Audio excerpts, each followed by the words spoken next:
सम्मान के लिए जाना जाता है। जी हाँ दोस्तों, हम बात कर रहे हैं मुगल शासकों की जीती हुई बाजी को भी पलटकर अपने पक्ष में लेने वाले महान योद्धा महाराणा प्रताप के बारे में, जिनकी सेना इतनी विशाल तो नहीं थी कि वह मुगल सेना का जमकर सामना कर सके, लेकिन इसके बावजूद भी वह अपने साहस के दम पर मैदान में उतर पड़े। और जहां ज्यादातर राज्य मुगल सम्राट अकबर के सामने माथा टेक चुके थे, वहीं महाराणा प्रताप ने हार नहीं मानी और अपना स्वराज्य स्थापित करने में कामयाब रहे। तो आज के इस वीडियो में भी जानेंगे महाराणा प्रताप के घोड़े चितौड़ की आज तक वफादारी निभाते हुए महाराणा प्रताप का साथ और मेवाड़ मुक्ति में मदद की। तो होती है 1500 महाराणा प्रताप का, और बचपन में लोग इन्हें प्यार से कीका नाम से भी बुलाया करते थे।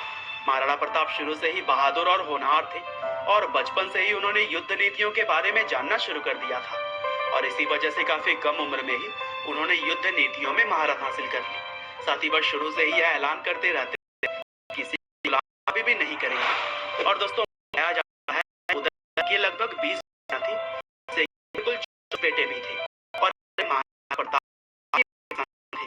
और 1572 में जब उदय सिंह हुई तब राजा बनने के लिए 24 बेटों में से कई सारे लोग सामने आए, लेकिन राज्य में रहने वाले लोगों का मानना था कि राजा बनने के लिए महाराणा प्रताप ही सबसे सही उम्मीदवार हैं, और इसीलिए थोड़े बहुत विवादों के बाद से आखिरकार साल 1572 में महाराणा प्रताप को ही मेवाड़ की जनता ने राजा के तौर पर चुन लिया और फिर सभी रीति रिवाजों के साथ महाराणा प्रताप का राज्याभिषेक किया गया। और दोस्तों, महाराणा प्रताप जब राजा बने तो उस समय दिल्ली पर मुगल शासक अकबर का राज था और एक के बाद एक कई सारे राज्यों को वह अपने अधीन लिए जा रहा था।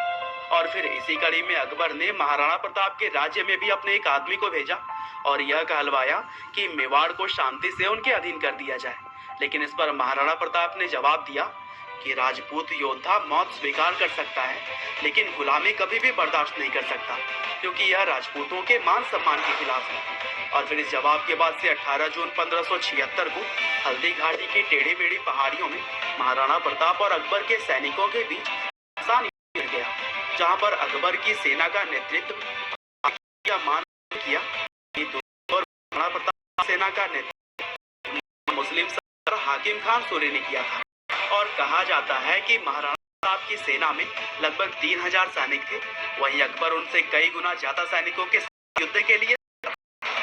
दोस्तों, भारत के इतिहास में जितनी महाराणा प्रताप की बहादुरी की मिसालें दी गई हैं, उतनी तकलीफें उनकी को भी हैं कि कई फीट हाथी के सिर के बराबर भी छलांग लगाने की काबिलियत रखता था। और हल्दी घाटी के युद्ध में भी चेतक ने अकबर के सेना का नेतृत्व कर रहे मान सिंह के हाथी के सिर की ऊंचाई तक छलांग लगा दी थी, जिसके चलते महाराणा प्रताप ने मान सिंह पर प्रहार किया। और दोस्तों, हल्दी घाटी का यह युद्ध 3 घंटे से भी ज्यादा समय तक लड़ा गया, जिसके दौरान मेवाड़ की सेना के लगभग 1600 सैनिक मारे गए। वहीं उस समय तक मुगल साम्राज्य के केवल 150 सैनिक ही मरे हुए थे। और फिर महाराणा प्रताप ने अपने सैनिकों को तेजी से जब कम होते हुए देखा तो उस जगह से निकल जाना ही उन्होंने ज्यादा सही समझा, और फिर कुछ सैनिकों को साथ लेकर पहाड़ियों के बीच से बच निकलने में वह कामयाब हो गए। और कहते हैं कि जब मुगल सेना महाराणा प्रताप के पीछे लगी थी तब उनके घोड़े चेतक ने 26 फीट लंबे नाले को भी लांघ दिया था। हालांकि युद्ध में घायल हुए चेतक ने महाराणा प्रताप की जान बचाने के बाद से अपनी जान गंवा दी। और दोस्तों, कुछ पुराने लोकगीतों के अलावा हिंदी के मशहूर कवि श्याम नारायण पांडे की कविता चेतक की वीरता में उसकी बहादुरी की खूब चर्चाएं हुई। और फिर महाराणा प्रताप को हिरासत में न ले पाने की वजह से मुगलों की हल्दी घाटी की सफलता एक तरह से बेकारी साबित हुई, लेकिन उन्होंने पूरे मेवाड़ पर अपना कब्जा कर लिया था। हालांकि अकबर का शासन मेवाड़ पर ज्यादा दिनों तक नहीं चल सका, क्योंकि जब अकबर का ध्यान उत्तर पूर्वी इलाकों को अपनी सल्तनत में मिलाने की तरफ गया तब महाराणा प्रताप ने अपने थोड़े ही सही लेकिन बहादुर सैनिकों के साथ छापामार पद्धति से युद्ध करते हुए मेवाड़ के पश्चिमी इलाकों में अपनी सल्तनत को वापस हथिया लिया। और फिर मौत स्वीकार करना लेकिन कभी भी गुलामी बर्दाश्त न करने जैसा सोच रखने वाले राजपूत महाराणा प्रताप ने 1582 में फिर से अकबर के खिलाफ एक युद्ध लड़ा, जिसे कि हम दिवेर के युद्ध के नाम से जानते हैं। और फिर इस युद्ध में महाराणा प्रताप ने मुगलों को हराकर अपने पूरे राज्य पर एक बार फिर से कब्जा कर लिया।